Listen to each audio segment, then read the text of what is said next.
Welcome to our SIG interview segment entitled Getting to Know You. In this series, we have invited some of our well-known SIG members to share with us about their research work. And we certainly hope that these sessions will help us all to become better familiarized with the scope of research work within our SIG, as well as provide some of our younger research practitioners with useful insights to guide their own research work. I am Dr. Verna Knight. I currently serve as your CASE program chair, and I will be moderating today's session. This morning, I have with me Dr. Anica Bowe, and her face should certainly be familiar to you because she currently serves as our CASE SIG chair. Welcome, Dr. Bowe. Thank you, Dr. Knight. Now, Anica is an associate professor of educational psychology within the Department of Teacher Development and Educational Studies at Oakland University, Rochester, Michigan. She earned her PhD in education psychology with a focus in quantitative methods in education at the University of Minnesota.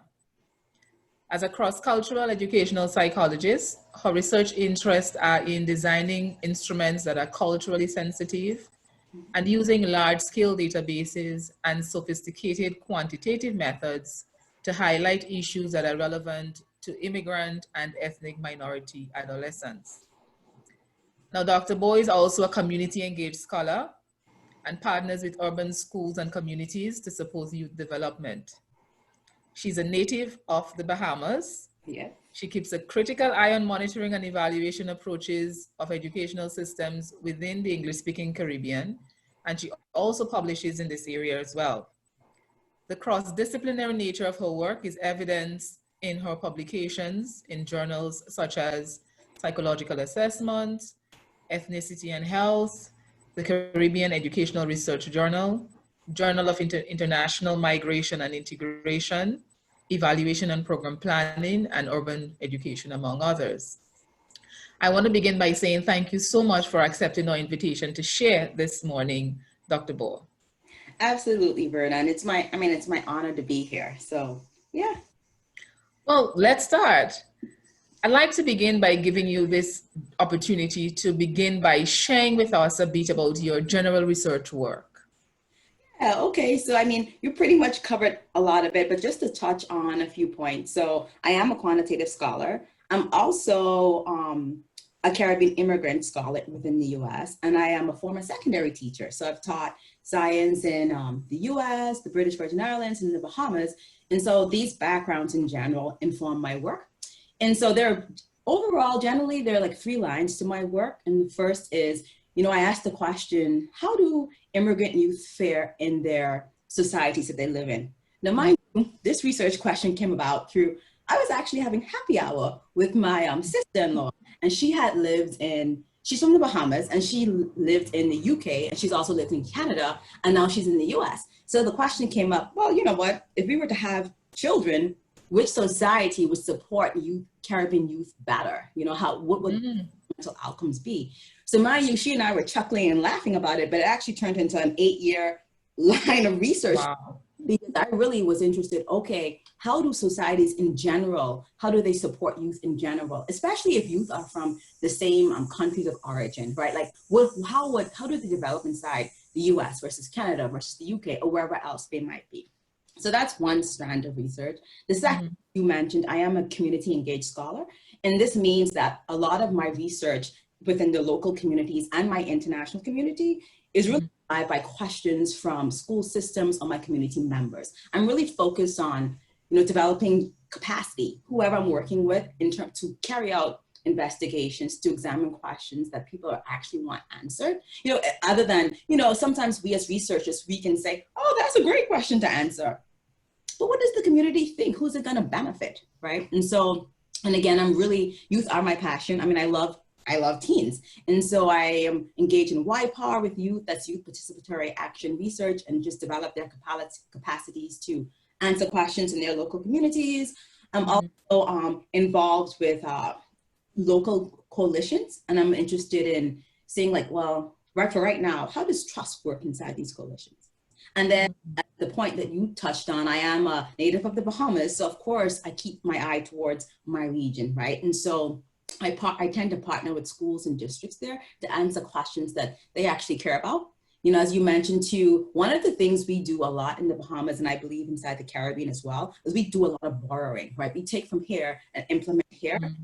But for me, my question is, these tools, these instruments, these methodologies, these processes that we are borrowing, do they actually work in our region?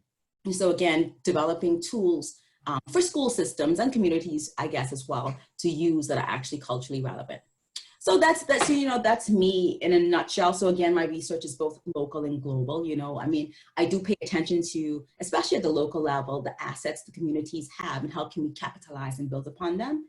And so then my work informs various fields, as you said, like migration studies, monitoring and evaluation, youth development, health, and then cross-cultural psychology in general.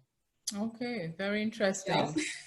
Well, you already began answering the second question I have for you, Okay. which looks at how do you go about deciding on a research topic to pursue, for example. And I'm already beginning to see that it's in your engagement with the groups that you're working with.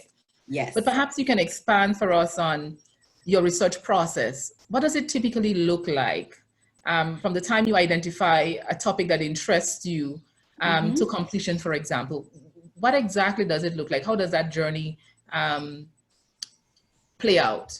Yeah. So I will touch on, as you said, my research within my local and my international communities. So first of all, I would say I always start with the community, right? So my research question is always one that they would answer. And I'll just use an example of what I mean by that. And so there was a principal in Jamaica who really wanted to know, just what's the school climate of her school and how can that inform their school improvement plan. So I partnered with her, and so I said, okay, great, let's get this together.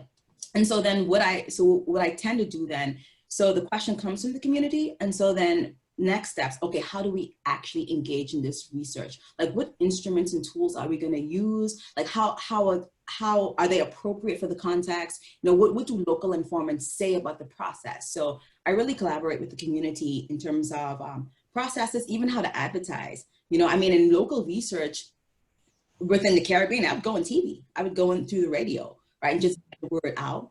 And so in terms of process, design, data interpretation, even the research question, community led. And then after I do that, after you do all the background work, then I would say I would get the letter from the school or the district or the community organization, letter of support. So I wouldn't have any conflict with IRB. So they would know, hey, this is actually coming from the community. Then I would engage in the IRB process. And after that's taken care of, then I would engage in the research. Okay. So what about funding? Is your research generally funded through your university, funding by the agencies you're working with? How does that work? Yeah, so far my research has been funded through the university. I do have startup funds, and I am actually quite fortunate in that I have a dean who supports my local and my international work. Okay. And that's I know not everyone's in that position. And so I'm very fortunate with that. So yeah, there's funding from my School of Education. There's funding from my Oakland University in general. Now, mind you, beyond that, I've been working really hard to secure funding from outside sources, but I've not been successful. And so I'm continuing to grow in that area. But yeah, much of the, thankfully, the little that I can do, I can actually engage in my research. Okay.